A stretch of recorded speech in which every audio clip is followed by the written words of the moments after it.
இன்றைக்கி நாம் பார்க்க போகிற ரெசிபி ஹோட்டல்லாம் வாங்கி சாப்பிடக்கூடிய பன்னீர் சோளை கிரேவி பார்க்க போகிறோம். வீடியோ ஸ்கிப் பண்ணாமல் ஃபுல்லாக பாருங்கள், அப்போ தான் டீட்டெயில்ஸ் புரியும்.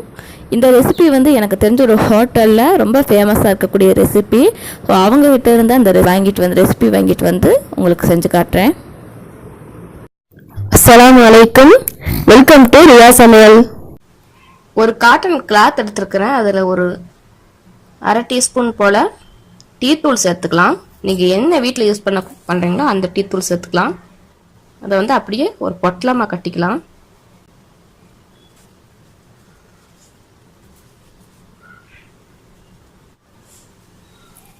காபூல் சுண்டலை ஒரு 4 மணி நேரம் ஊற வச்சுருக்கிறேன்.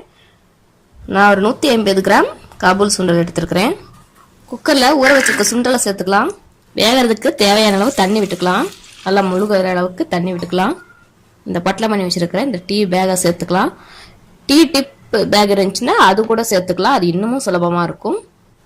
உப்பு சேர்த்துக்கலாம். குக்கரை க்ளோஸ் பண்ணி 2 விசில் வரைக்கும் விட்டு வேக வச்சு எடுத்து வச்சுருக்கலாம். ரியா சமையலை சப்ஸ்கிரைப் பண்ணுங்க, அப்படி பக்கத்தில் இருக்க பெல் சிம்பிளையும் கிளிக் பண்ணிடுங்க. அப்போ தான் என்னுடைய அப்டேட்ஸ் உடனுக்குடன் நீங்கள் பார்க்க முடியும். பேனில் ஒரு 2 டேபிள் ஸ்பூன் போல் ஆயில் விட்டுக்கலாம். 2 பெரிய வெங்காயம் கட் பண்ணி வச்சுருக்கிறேன். அப்புறமா 10 பல் பூண்டு, சின்ன சின்ன பல்லாக இருக்குது, அதனால 10 பல் எடுத்துருக்கிறேன். பெருசாக இருந்ததுன்னா கம்மி பண்ணிக்கோங்க. 2 இன்ச் அளவுக்கு இஞ்சி, அதுவும் கட் பண்ணி வச்சுருக்கிறேன். இப்போ இது எல்லாத்தையும் இந்த எண்ணெயில் சேர்த்துக்கலாம். எண்ணெயில் வதக்கிக்கலாம். பெருசாக எடுத்துக்கலாம்.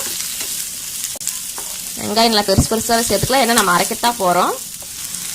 20 முந்திரி எடுத்துருக்கிறேன். அந்த முந்திரி இதில் சேர்த்துக்கலாம். 2 காஷ்மீரி மிளகாய் எடுத்துருக்கிறேன். மிளகாத்தூள் சேர்க்கணும். இது ஜஸ்ட் நான் கலருக்காக 2 சேர்க்கிறேன். நல்லா வதங்கட்டும்.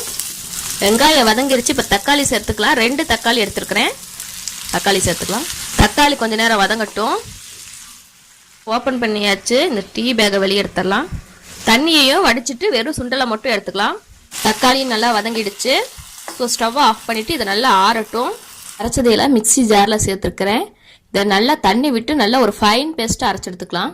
கடாயில் ஒரு 2 டேபிள் ஸ்பூன் போல் ஆயில் விட்டுக்கலாம். 2 துண்டு பட்டை, 1 கிராம்பு, 1 ஏலக்காய் சேர்த்துக்கலாம். அரைச்சி வச்சிருக்கிற பேஸ்ட்டு சேர்த்துக்கலாம். எண்ணெயில் கொஞ்சம் நேரம் வதக்கிக்கலாம். சோளே மசாலா 1.5 டீஸ்பூன் எடுத்துருக்கிறேன். மிளகாய்த்தூள் 1.5 டீஸ்பூன், 2 டீஸ்பூன் தனியாத்தூள் எடுத்துருக்கிறேன்.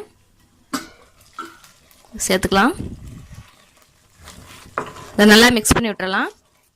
மசாலாவில் வேகிறதுக்காக கொஞ்சம் தண்ணி விட்டுக்கலாம். நான் அந்த மிக்ஸி ஜாரையே கழுவி அந்த தண்ணியே விடுறேன். இது ஒரு 5 நிமிஷம் நல்லா கொதிக்கட்டும். 1 டீஸ்பூன் கரம் மசாலா பவுடர், அரை டீஸ்பூன் ரோஸ்டட் ஜீரா பவுடர் எடுத்திருக்கேன். அதையும் சேர்த்துக்கலாம். நல்லா தெறிக்கும், அதனால தான் க்ளோஸ் பண்ணி வச்சுருக்கிறது.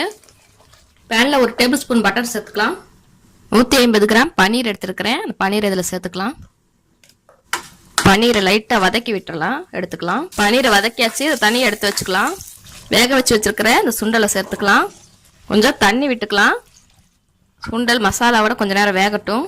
தேவையான அளவு உப்பு சேர்த்துக்கலாம். வதக்கி வச்சிருக்கிற பன்னீரையும் சேர்த்துக்கலாம்.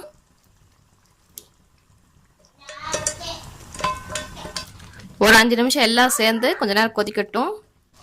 ஃபைனலாக கொஞ்சம் ஃப்ரெஷ் க்ரீம் சேர்த்துக்கலாம். கசூரி மேத்தி 2 பிஞ்ச் போல் எடுத்துருக்கிறேன். இதை கொஞ்சம் நசுக்கிக்கலாம். இதை போட்டுக்கலாம். நல்லா மிக்ஸ் பண்ணி விட்டுறலாம். கிரேவி ரெடி ஆயிடுச்சு. ஸ்டவ் ஆஃப் பண்ணிடலாம். டேஸ்டியான பன்னீர் சோளை கிரேவி ரெடி.